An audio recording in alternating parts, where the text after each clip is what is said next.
Okay, and that is exactly what I wanted to. I figured you were going to that. Our armed forces is falling apart, and the seam is coming undone. Right. And it's all done because the UN troops are going to be used to come in. And if you have a strong force, the UN troops will get defeated. Right. So what's going on right now is that through all these various means by the infiltration of the gangs, it's not really infiltration, but by the allowance of the gangs to be for gangs to be active within the military, for the opening the doors for the homosexuals to come in and practice their alternative lifestyle openly. This is all to render the military impotent. And that's it. It's all being done for the purpose of making sure that the UN troops can come in and establish themselves. And this is all preparatory for the New World Order. Right, exactly. Right. Listen. That's what you're getting on the battlefield, man. Soldier X, you've talked about a lot of things. If there was one thing in particular that you would say currently is posing the greatest threat to the American people, that's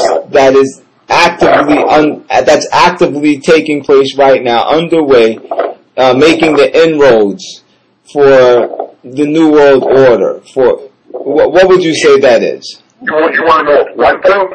I mean, if there's one thing that you would say is of the most pertinence in your mind. Okay, to narrow it down, one of the most significant acts right now is it's kind of a twofold thing. One is the killing of the children of our nation. Okay. The second is the destruction of the United States military. That is because if you don't have a military, you're open for anybody to walk in. Right.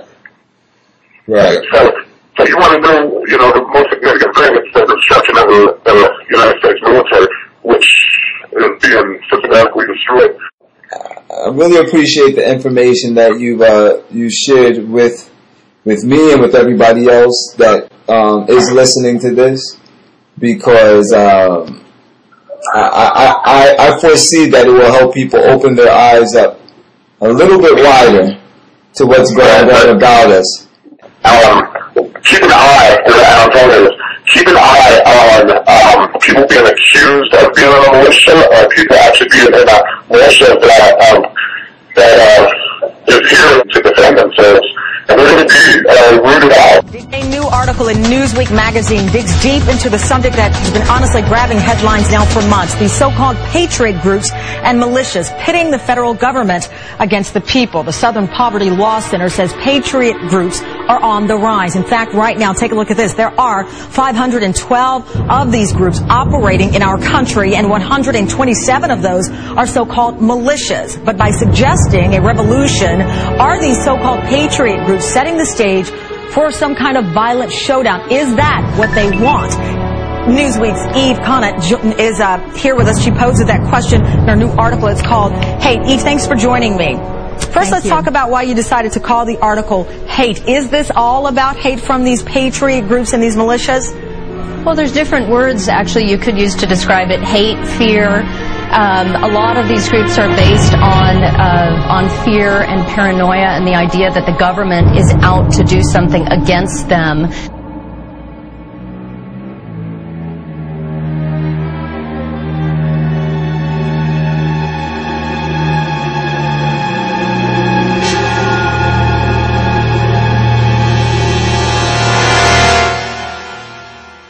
For myself, I can't fathom setting somebody up and put them on the news and destroying their whole life and family and everything around them. Even though I could have been used for something like that, and one of the things that blew my mind in that kind of area was Operation Katrina down in Louisiana. Right. I'll shed some light on it, although I didn't really mention anything about it. Was one of the things that blew my mind when we got down there. Our mission was not to help anybody at all. We watched FEMA take people's babies. They thought that their babies would be given back to them within like 48 hours. So they're going to take them, give them medical treatment, and family in the water forever. And so what they did was the parents were sent to Texas and the babies down to Baton Rouge, and they were all microchipped. Wow.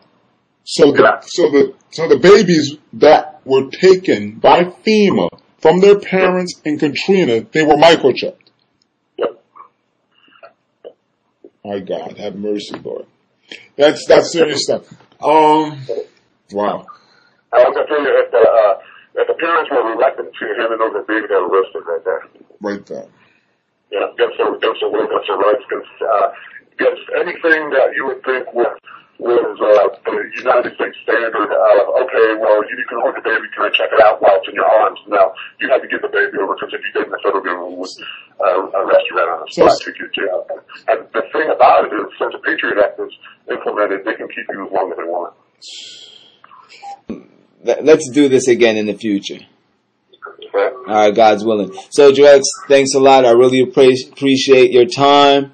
Everybody out there, I hope you've been listening. You need to take to heart this information because it's nothing but truth.